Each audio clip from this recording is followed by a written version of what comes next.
looks like the end of the road for foreigners who have been camping out at the Green Market Square in Cape Town. The city was granted a court order to remove the refugees or even arrest them. It's not clear yet where these refugees will be relocated to. Our reporter Atim Tongana joins us now live from Cape Town. A very good afternoon to you, Ati. Thank you so much for joining us. Give us an update on the situation with these refugees. Where will they be going to, and have some of them even been arrested?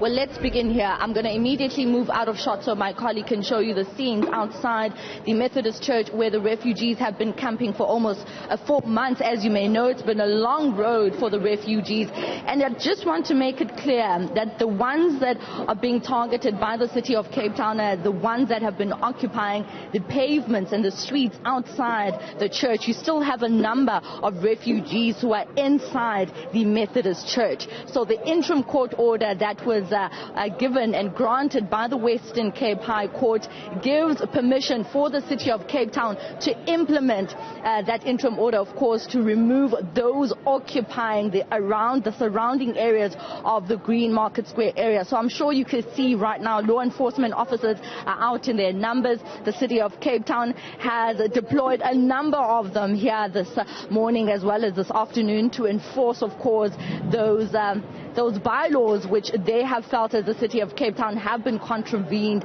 by the refugees who have been camping outside the Methodist Church. Now, of course, as you may know, the reason why we're here today, the reason why we see such scenes outside the Methodist Church is because the refugees began their protest and their demonstration months ago in 2019 already, where they were camping outside the UNHCR offices, calling on the UNHCR to take them and remove them outside of South Africa. Now, the city of Cape Town, as you can see, implemented evictions where they removed them from the UNHCR building and they ran and fled to the Methodist Church where they find themselves today.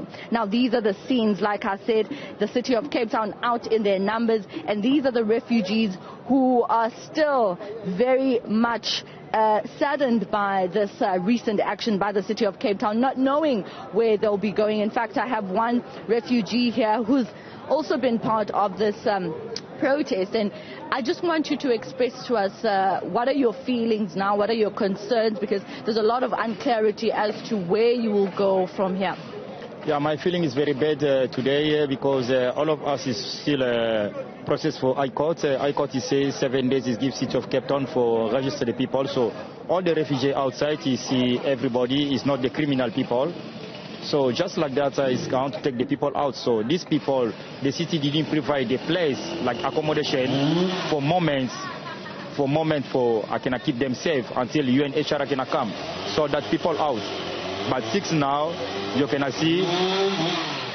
Okay, because of the noise behind you, we're going to have to move. I just want to continue showing our viewers the scenes outside the church. If my colleague can just pan and show you the refugees that are now left stranded. Remember, there was a process that was supposed to take place before this one that has led to today. So the Department of Home Affairs was also involved at some point. The city was now meant to be able to take the refugees to an alternative venue where they would register every single one of them one by one. And so now that that process is done, this is where we find ourselves. I think there's another refugee that I want to speak to, and you were just expressing your views about what has been happening this morning and this entire camping protest that the refugees have staged at the Methodist Church and the stage that you find yourselves in currently.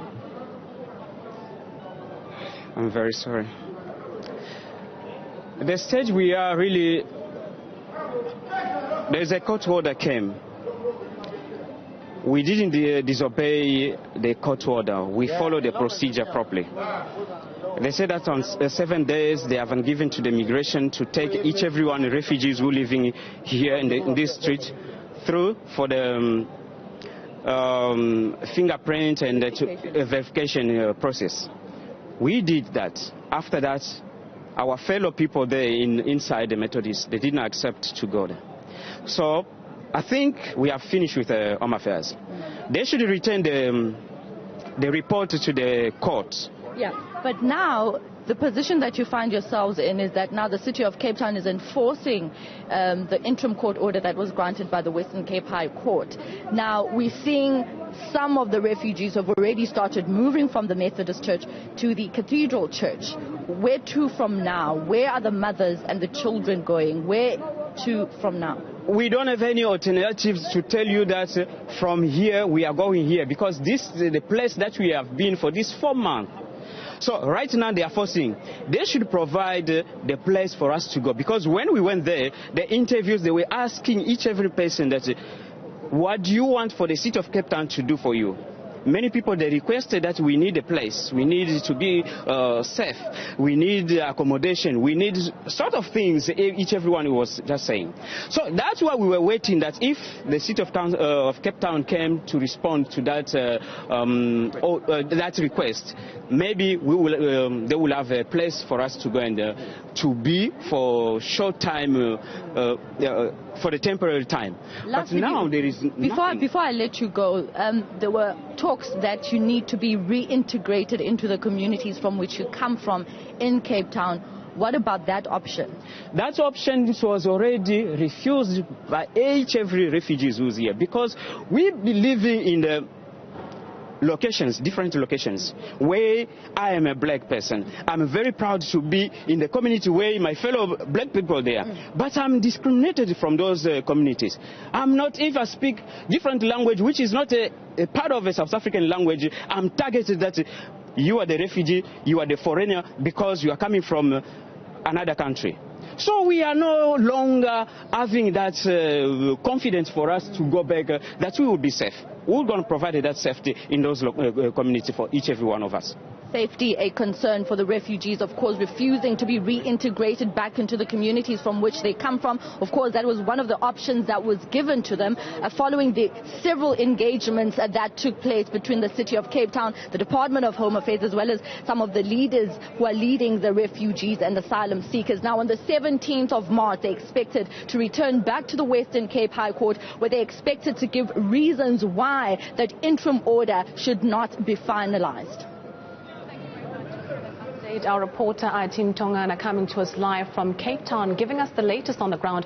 We saw scenes of the rubble, or dirt rather, being cleared just outside the Cape Town Methodist Church, as the city is now allowed to officially remove those refugees who were protesting and camping outside there. They had been there for about 4 months.